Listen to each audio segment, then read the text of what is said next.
I'm Eleanor, 67 years old, and I've spent my entire life working hard as a single mother to my only daughter, Tiffany. For 18 years, I worked 2 jobs, saving every penny for her college education. I never imagined that during her graduation party, in our modest home that I'd paid for with decades of overtime shifts, my own daughter would crush my heart with just a few cruel words. The wealthy friend she was trying to impress laughed as she called me stupid and old. As I share how my own daughter broke my heart, I'd love to know where you're watching from. Drop your city in the comments and subscribe if you've ever had to make a difficult parenting decision. Tiffany graduated with honors, ranking 7th in her class of 300 students. As I sat in the audience watching her accept her diploma in her cap and gown, I couldn't contain my tears of pride. Despite everything, despite the absent father and our financial struggles, my beautiful, intelligent daughter was graduating with distinction and heading to an excellent university. In that moment, every sacrifice seemed insignificant compared to her achievement. "We need to celebrate properly," I told her after the ceremony, as we posed for photos with her diploma.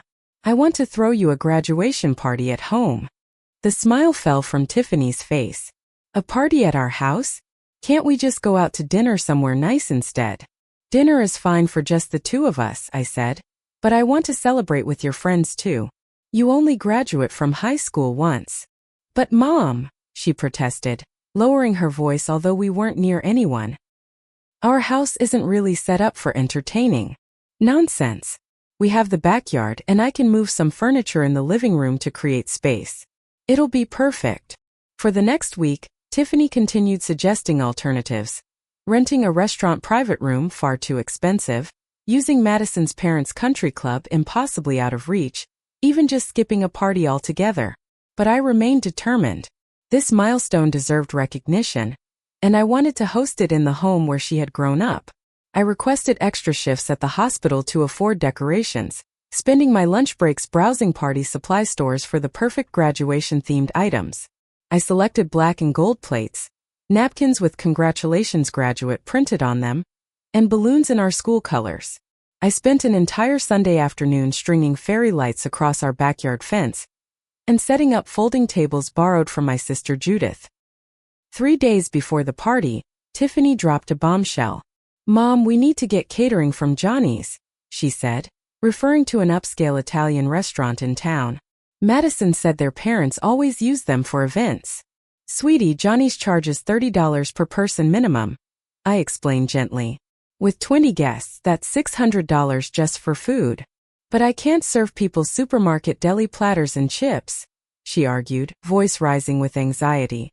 "Everyone's parents use proper caterers for graduation parties." I took a deep breath.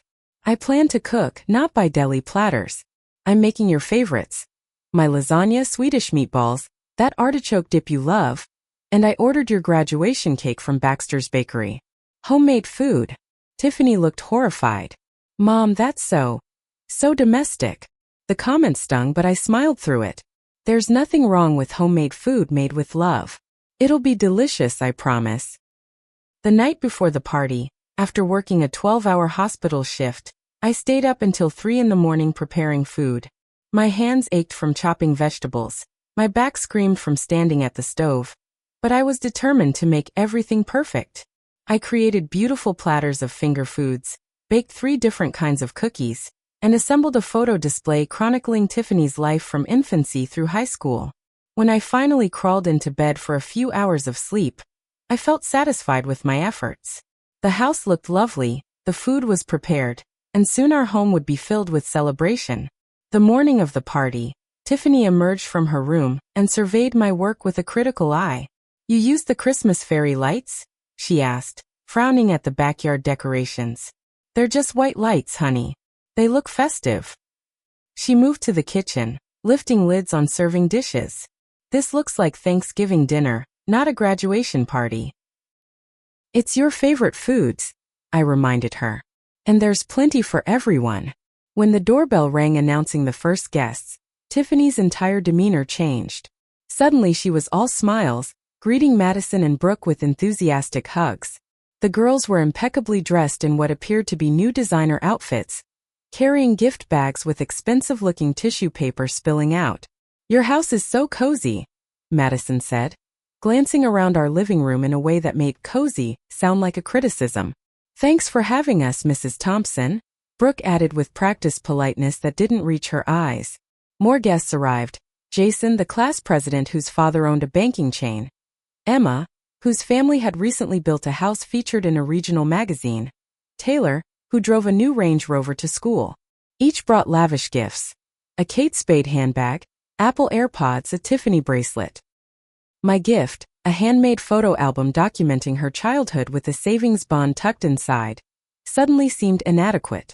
As I served homemade punch in our everyday glassware, I overheard Tiffany speaking quietly to Madison. Sorry about all this, she murmured. I wanted to have it at a restaurant, but you know how stubborn parents can be. It's fine, Madison replied, not realizing I could hear. At least you're getting out soon. College will be different. I pretended not to hear, busying myself with refilling platters and making sure everyone had drinks. But each overheard comment, each apologetic glance from Tiffany as her friends surveyed our modest home, chipped away at my heart. The party continued with an undercurrent of tension I couldn't quite name. On the surface, everything appeared fine. The food was being eaten, conversation flowed among the teenagers, and the graduation decorations brightened our modest living room. But beneath this veneer of normalcy, I sensed Tiffany's growing discomfort with every passing minute. When Jason's mother Patricia arrived to drop off an additional gift, her eyes swept across our living room with poorly disguised judgment. She was dressed in a linen suit that probably cost more than my monthly mortgage payment, diamond studs glinting in her ears. What a unique way to host a graduation celebration, she commented, declining my offer of refreshments. Most of the parties we've attended this season have been at the Lakeside Club or Riverfront Hotel. Well, I wanted something more personal, I explained, trying to keep my voice steady. Tiffany has grown up in this house. It seemed fitting to celebrate here. Patricia nodded with a tight smile before turning to air-kiss Tiffany. Darling, we're so looking forward to having you and Madison as roommates next fall. The apartment we've secured for them is just divine, Eleanor. 2 bedrooms, doorman building just 3 blocks from campus. This was the first I'd heard of any apartment arrangements. Tiffany had told me she'd be living in the dormitories. I glanced at my daughter, who suddenly became intensely interested in rearranging the gift bags on our coffee table. How nice, I managed to say. Tiffany hadn't mentioned that yet. Oh, Patricia's perfectly arched eyebrows rose slightly. I assumed you knew. The girls have been planning it for months. After Patricia left, I continued hosting as if my heart wasn't cracking inside my chest. I carried out the Swedish meatballs, refilled the punch bowl, and collected discarded napkins with a fixed smile. Meanwhile, Tiffany seemed to be performing for her audience, becoming someone I barely recognized among her wealthy friends. God, I can't wait for freshman orientation, I overheard her telling Emma and Brooke. Finally getting away from this boring neighborhood. When Brooke asked about visiting Tiffany on Parents' Weekend, my daughter laughed dismissively. Let's plan something for when my mom isn't there. She'll just embarrass me with her nurse stories. Each comment was like a needle prick, small but painful. This wasn't the daughter I'd raised. The little girl who once proudly told her elementary school class that her mom saves lives and reads stories with all the funny voices. I tried joining their conversation during a lull, bringing over a tray of desserts. Tiffany used to love helping me bake these chocolate chip cookies. She was my little kitchen assistant from the time she could stand on a stool. Instead of sharing in the sweet memory, Tiffany rolled her eyes. Mom, nobody wants to hear baby stories. I think it's sweet, said Brooke, though her tone suggested otherwise.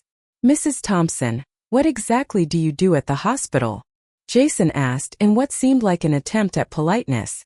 Grateful for the opening, I sat down on the edge of the sofa. I'm a registered nurse in the cardiac care unit. I've been there for 23 years now. Mom specializes in boring people with medical details. Tiffany interjected before I could continue. Actually, I find medical stories fascinating, Jason said, seeming genuinely interested. My aunt had heart surgery last year. I began sharing a relevant anecdote about a patient's recovery, carefully omitting any identifying details. It was the kind of human story that illustrated why I loved nursing despite its challenges. But halfway through, I noticed Tiffany making a slashing motion across her throat when she thought I wasn't looking, signaling Jason to stop encouraging me. The conversation awkwardly shifted, and I excused myself to the kitchen, ostensibly to bring out more food but really to compose myself. Standing at the sink, I took deep breaths and reminded myself that teenage behavior could be cruel without intention. Perhaps Tiffany was simply trying to fit in with friends whose parents had more prestigious careers. But as the party continued, the incidents multiplied. When a group admired our backyard, Tiffany quickly pointed out that Madison's pool house was larger than our entire yard. When Taylor complimented a painting on our wall, Tiffany dismissed it as some cheap print mom got at a discount store, rather than mentioning it was an original watercolor I'd purchased from a local artist to celebrate my promotion to charge nurse. Each comment revealed how ashamed she was of our life, our home, and by extension me. The mother who had given everything to provide for her was now an embarrassment to be minimized. Still, I continued serving and hosting, determined to maintain dignity even as my heart grew heavier. I told myself that once the party ended and her friends left, I would talk with Tiffany privately. Surely she would see how hurtful her behavior had been. Surely my sweet daughter was still somewhere beneath this stranger who seemed determined to reject everything about our life together. I had no idea that the worst was yet to come. As the afternoon progressed, I noticed the party had naturally divided into two spaces. The teenagers had congregated in the living room, while I remained primarily in the kitchen, emerging occasionally to refill platters or check if anyone needed anything. This arrangement seemed to ease Tiffany's tension, so I respected the unspoken boundary. Around 4 o'clock, I decided to bring out something special. From the hall closet, I retrieved 3 photo albums I'd carefully preserved over the years. One contained baby pictures, Tiffany's first steps, her toddler years with food-smeared cheeks and uninhibited smiles. The second chronicled her elementary school achievements, science fair ribbons, soccer team photos, her first piano recital. The third covered middle school through recent events, including her acceptance letter to university. These albums represented our journey together, tangible evidence of a childhood filled with love despite our financial limitations. I thought her friends might enjoy seeing this side of Tiffany, the authentic person beyond the image she was now so carefully cultivating. I thought everyone might like to see some photos, I announced, entering the living room with the albums. Tiffany was the cutest baby you've ever seen. The moment I placed the albums on the coffee table, I saw Tiffany's expression transform from surprise to horror. "Mom, nobody wants to look at old pictures," she said sharply. "Sure we do," Madison contradicted, reaching for the baby album with apparent interest. "I love embarrassing childhood photos." As Madison and Brooke began flipping through pages, making appropriate sounds of amusement and delight, Tiffany sat rigidly on the sofa. Her discomfort was palpable, but I didn't understand its depth until Madison paused at a particular photo. "Is this your apartment before this house?" she asked, pointing to a picture of Tiffany's 3rd birthday. The background showed our first home after the divorce, a 1-bedroom apartment where Tiffany had slept in the bedroom while I used a pull-out sofa in the living room. "Yes," I answered, sitting down beside them. "We lived there for about 2 years while I saved for a down payment on this house. It was small but cozy." "Wow," Madison said, her tone making the subtext clear. She couldn't imagine living in such modest conditions. "Those were tough years," I continued, my voice warm with memory. "I was working at the hospital and doing bookkeeping on the side. Some months were tight, but we made it through together." "Mom," Tiffany interrupted, her voice strained. "Can we not do this right now?" I should have recognized her discomfort and stopped. But something in me wanted these privileged teenagers to understand the journey we'd traveled. To know that Tiffany came from a home built on hard work and sacrifice rather than inherited privilege.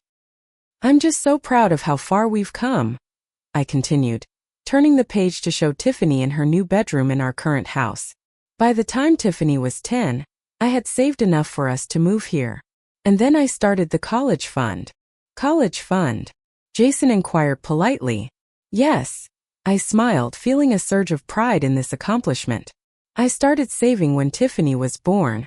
Just $20 a week at first, then more as I could afford it.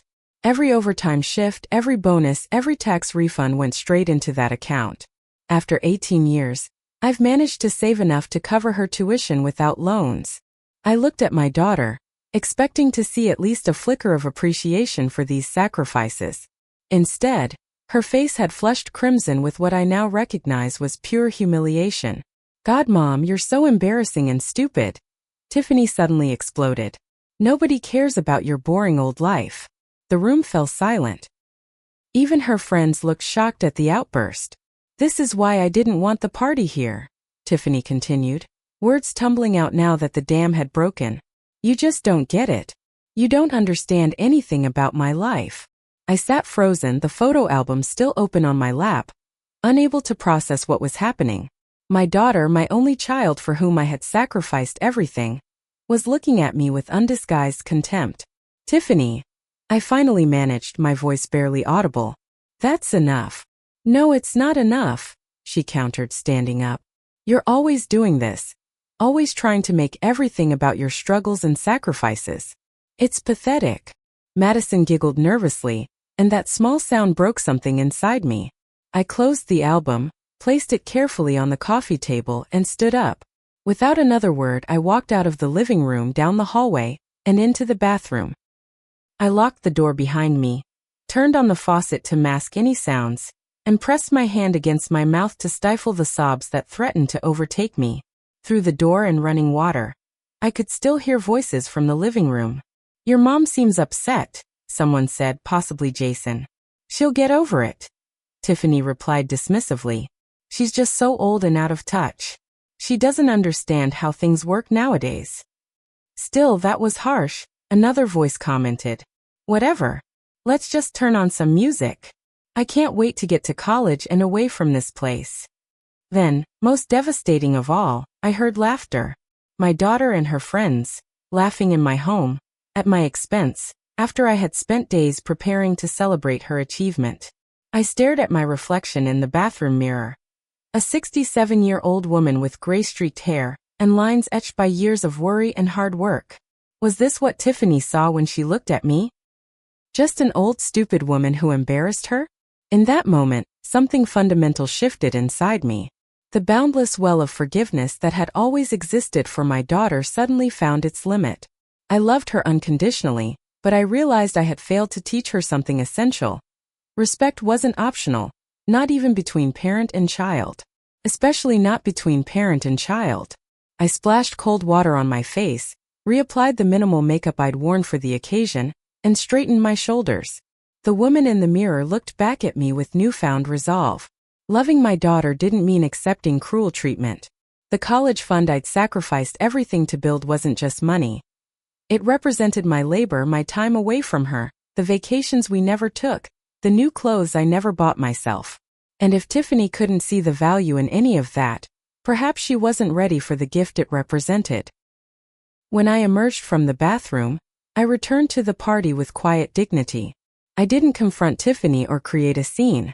Instead, I continued hosting as if nothing had happened, serving cake, refilling drinks, and making small talk with the few guests who engaged with me. Inside, however, a decision was crystallizing with each passing minute. The party wound down around 6 o'clock. As the last guests departed, Tiffany stood at the door accepting final congratulations and farewell hugs. I noticed she made no effort to help clean up the aftermath. Discarded plates on every surface, half-empty cups precariously balanced on bookshelves, napkins crumpled on the floor. This small detail, her assumption that I would naturally handle the mess, only reinforced my emerging conviction. Once we were alone, Tiffany immediately headed toward her bedroom without a word. "We need to talk," I said, my voice calmer than I expected. She turned reluctantly. "Can it wait? I'm meeting Madison later." "No, it can't wait. Please sit down." Something in my tone must have registered because she actually complied, perching on the edge of the sofa as if prepared for quick escape. "What you said earlier was completely unacceptable," I began. "You humiliated me in front of your friends in my own home." Tiffany sighed dramatically. "You're overreacting. I just got a little annoyed because you were being embarrassing with all those old stories and pictures. I was sharing memories of your childhood with people who care about you." There was nothing embarrassing about those memories or about our life together. Mom, you don't understand how things work with my friends. Their families are different. Different how? Wealthier? Yes, I'm aware. But that doesn't make our family less valuable or my work less worthy of respect. Tiffany picked at a thread on her designer jeans, avoiding eye contact. I didn't mean it like that. You called me stupid and old, I said, the words still sharp with pain. You mocked everything I've worked for. Do you have any idea how that felt? You're being too sensitive, she deflected. It was just a comment. I was frustrated. I studied my daughter's face, searching for any sign of genuine remorse. There was none, only impatience and the clear desire for this conversation to end. I've been thinking about your college fund, I said finally. This caught her attention. Her head snapped up. What about it? I started that fund with your first birthday money. For 18 years, I've contributed to it faithfully, often at great personal sacrifice. Yeah, I know. You mention it all the time. The eye roll that accompanied these words cemented my decision. I won't be using that money to pay for your university tuition this fall, I stated quietly. For a moment, Tiffany didn't seem to comprehend. Then her eyes widened. What? What are you talking about? The money isn't gone, I clarified. But I won't be using it to send you to university until I see evidence that you understand the value of what you've been given. You can't do that, she exclaimed, genuine panic flashing across her face. Tuition is due in 2 months. I'm supposed to move into an apartment with Madison. Yes, I heard about that arrangement from Patricia today. Interesting that you never mentioned it to me. Tiffany jumped to her feet. This is insane. You can't just cancel my college because your feelings got hurt. I'm not canceling your education, I corrected. I'm proposing an alternative. You can attend community college for 2 years while living at home. If you maintain good grades and demonstrate respect and responsibility, we can discuss transferring to university for your junior year. Community college? She spat the words as if they tasted bitter. None of my friends are going to community college. My whole future will be ruined. Your future will involve 2 additional years living under my roof, following my rules and demonstrating that you've learned some essential values that are clearly missing right now. Tiffany's face contorted with anger. This is so unfair. I worked hard to get into that school. You're punishing me for one stupid comment. It wasn't one comment, Tiffany. It was the culmination of months of increasingly disrespectful behavior. Today simply showed me who you've become when you're with your wealthy friends. It's someone I don't recognize and can't support financially. Fine, she shouted. Keep your stupid money. Madison's parents will help me. They actually care about my future. With that, she stormed to her room, slamming the door with enough force to rattle picture frames in the hallway. I sat alone in the living room, surrounded by the detritus of the party, feeling simultaneously heartbroken and strangely peaceful. For the first time in years, I had set a boundary with my daughter rather than sacrificing my own dignity to maintain her happiness. That night I barely slept. Tiffany remained in her room, occasionally making enough noise to ensure I knew she was awake and angry. Around 2 a.m, I heard her on the phone, voice breaking with sobs as she presumably told Madison or another friend about my decision. By morning, she had escalated to new tactics. She entered the kitchen where I was making coffee with red-rimmed eyes and a rehearsed speech. Mom, I'm really sorry about yesterday, she began, voice carefully modulated to sound contrite. I was just stressed about graduating and everything. You know I didn't mean what I said. I appreciate the apology, I replied, but my decision stands. Her facade cracked instantly. This is ridiculous. You're ruining my life over nothing. Everyone says you're being completely unreasonable. Everyone being Madison and her parents? I asked mildly. The same people who helped you plan an apartment without informing me. At least they support my dreams. You're just jealous because I have opportunities you never had. The accusation stung, but I recognized it for what it was. A desperate attempt to hurt me enough to back down. I've supported your dreams since before you could articulate them, I said quietly. And I'll continue supporting them, but not at the expense of your character. Tiffany stormed out of the kitchen, and within an hour, She had packed several suitcases and called Madison for a ride. Before leaving, she delivered one final blow. I'm going to stay with Madison until college starts. Her parents understand what it means to actually love their child. Don't expect me to come crawling back when you realize how stupid you're being. As her friend's luxury SUV pulled away from our curb, I felt a profound emptiness settle over the house. Had I made the right decision? Or had I just destroyed my relationship with my only child over a moment of teenage cruelty? The days following Tiffany's departure were the quietest our house had experienced in 18 years. I moved through familiar routines mechanically: hospital shifts, errands, household chores. But without Tiffany's presence, each task felt hollow, devoid of its usual purpose. The breakfast nook where we'd shared countless meals sat empty. The sound of her music no longer drifted from behind her bedroom door. Even the extra toothbrush in the bathroom stood as a painful reminder of her absence. 3 days after she left, my sister Judith called. Tiffany had apparently contacted her, presenting a carefully edited version of events. Eleanor, Judith began cautiously. Tiffany called me crying yesterday. She said you canceled her college education over a small argument. I sighed, settling into my armchair.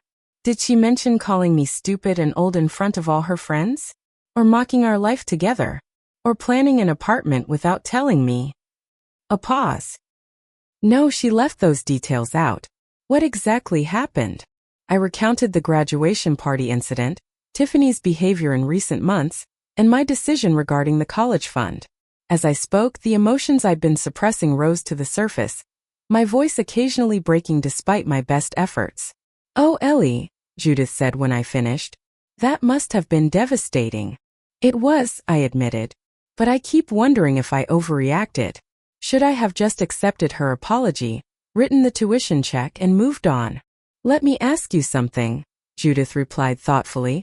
If you send her to that university now with things as they stand, what lesson does she learn? The question crystallized something I'd been feeling but couldn't articulate. That she can treat people however she wants without consequences.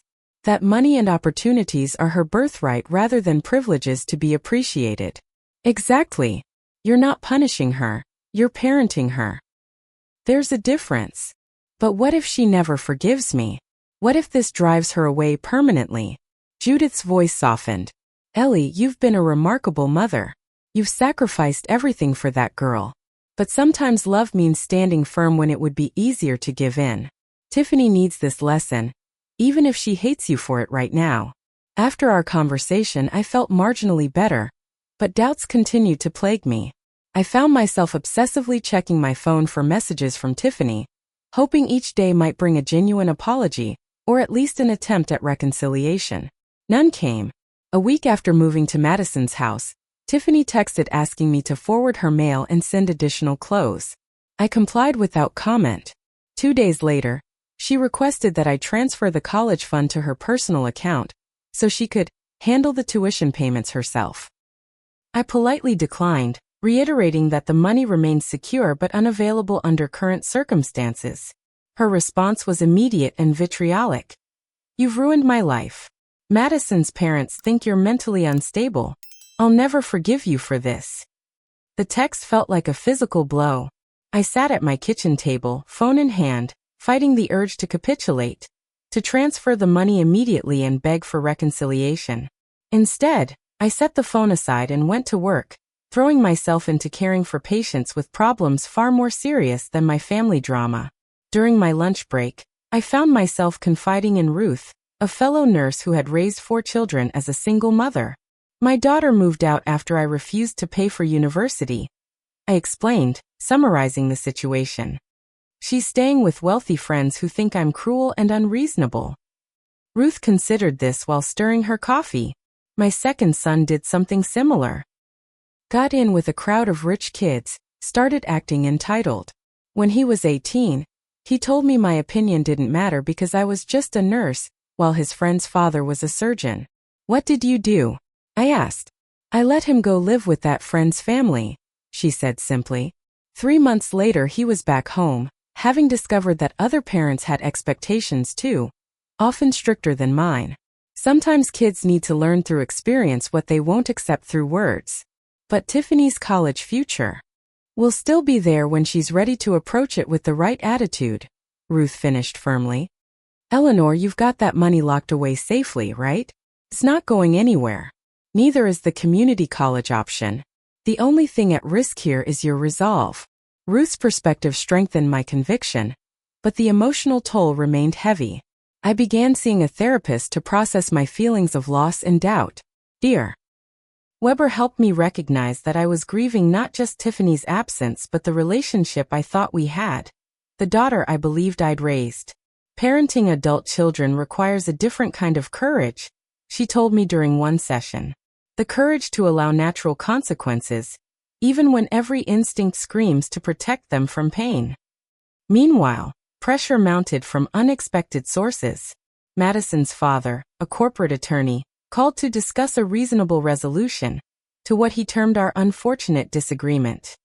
His condescending tone and thinly veiled suggestions that I was damaging Tiffany's future out of spite only reinforced my position. With all due respect, Mr. Reynolds, I responded. This is between my daughter and me. When she's ready to have a meaningful conversation about respect and appreciation, my door is always open. June turned to July, then August. Tuition deadlines loomed. I received frantic messages from Tiffany claiming she would lose her spot at the university without immediate payment. I suggested again that she consider community college for 2 years, outlining how her credits could transfer later. Her response was a single text. "You've ruined my life." Those 4 words haunted me through sleepless nights. Had I? Was I using money to control my adult daughter? Was I punishing her too harshly for behavior that might be nothing more than normal teenage rebellion?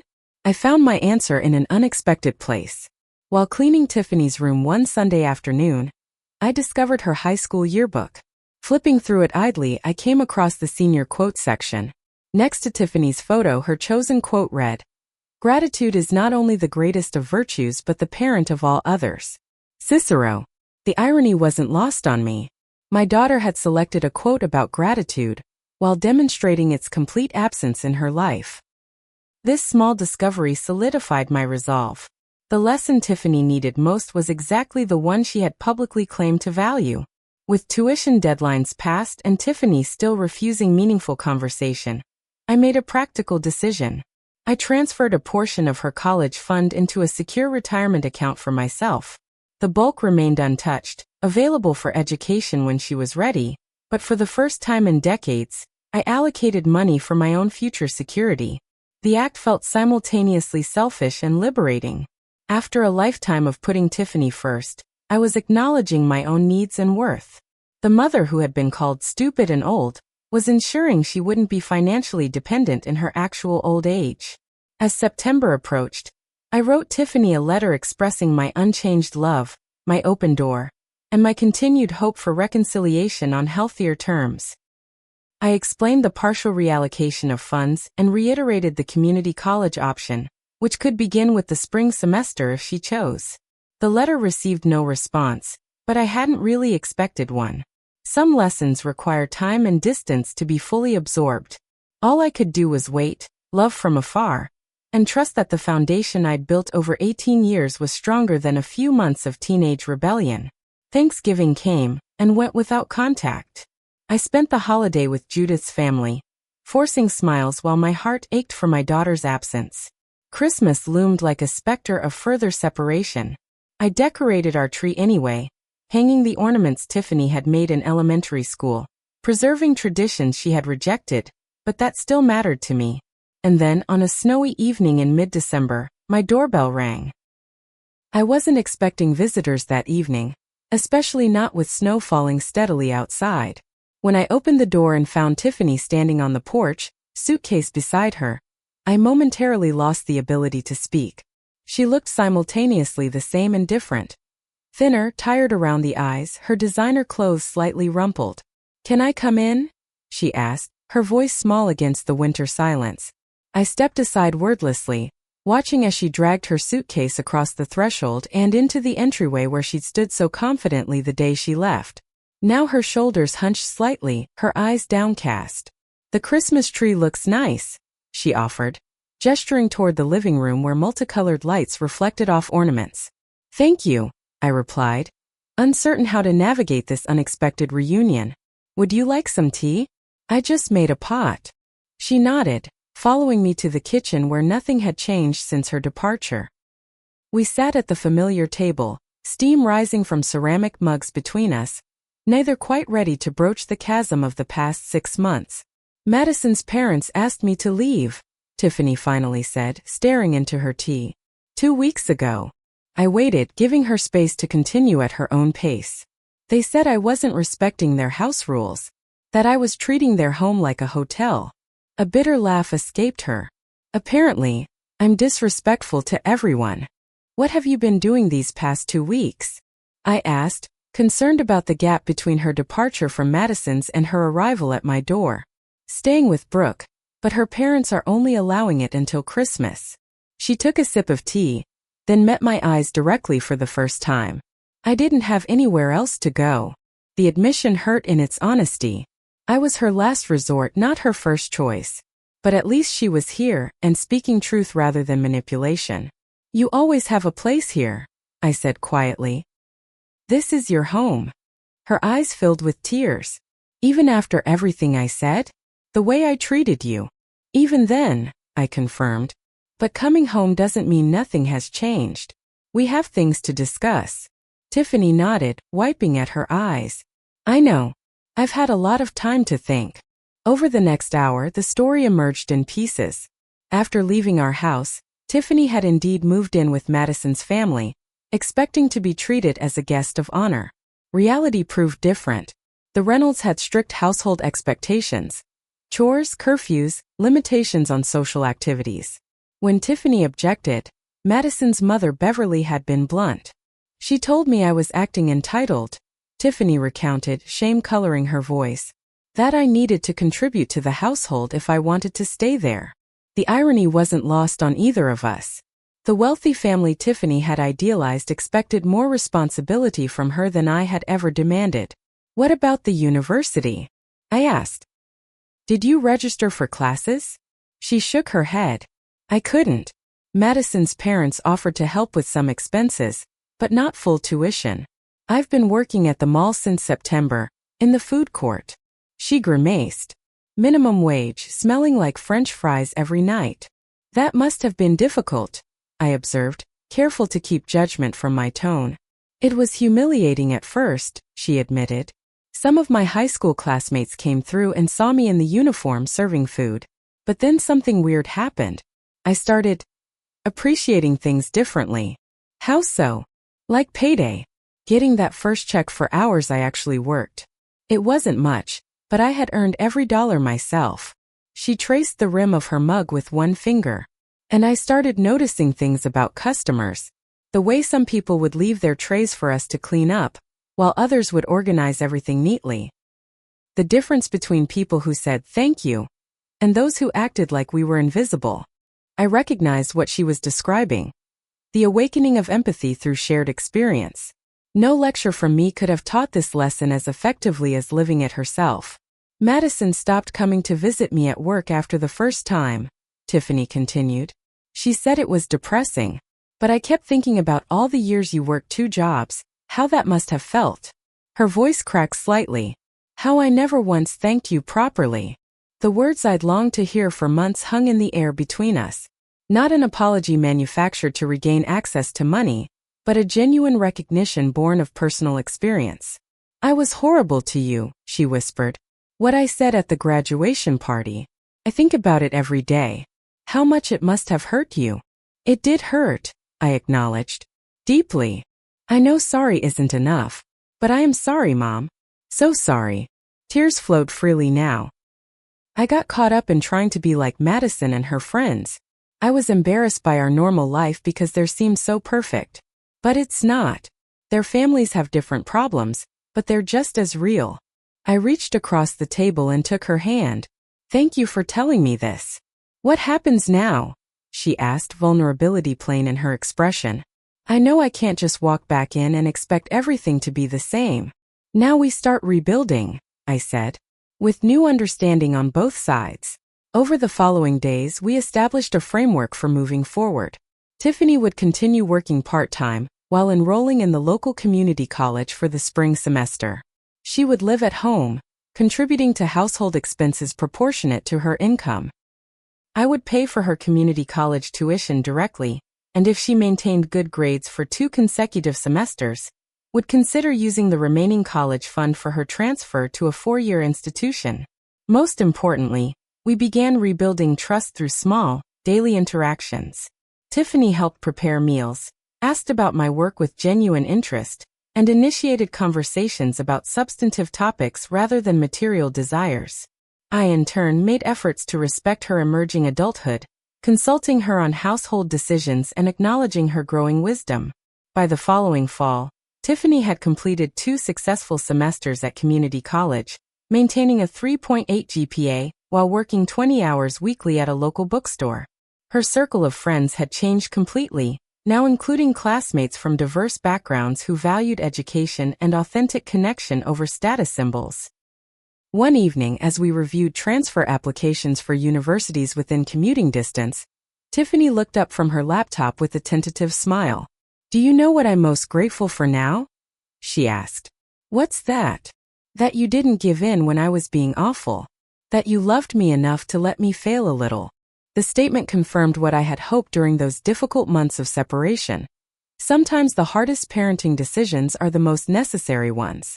By withholding financial support while maintaining emotional availability, I had created space for my daughter to develop values that money couldn't buy.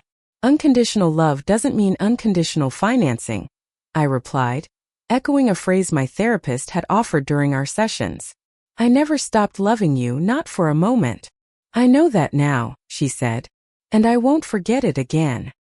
1 year after our painful graduation party, Tiffany transferred to a respected state university as a junior, her tuition covered by a combination of the remaining college fund, scholarships she had independently secured, and her own savings. She lived in a modest apartment with 2 equally motivated roommates, balancing academics with part-time work and regular family dinners at home. Our relationship had transformed into something stronger than before, a connection between 2 adults who had weathered conflict and emerged with deeper mutual respect. The entitlement that had threatened to define Tiffany's character had been replaced by genuine appreciation for opportunities earned rather than simply granted.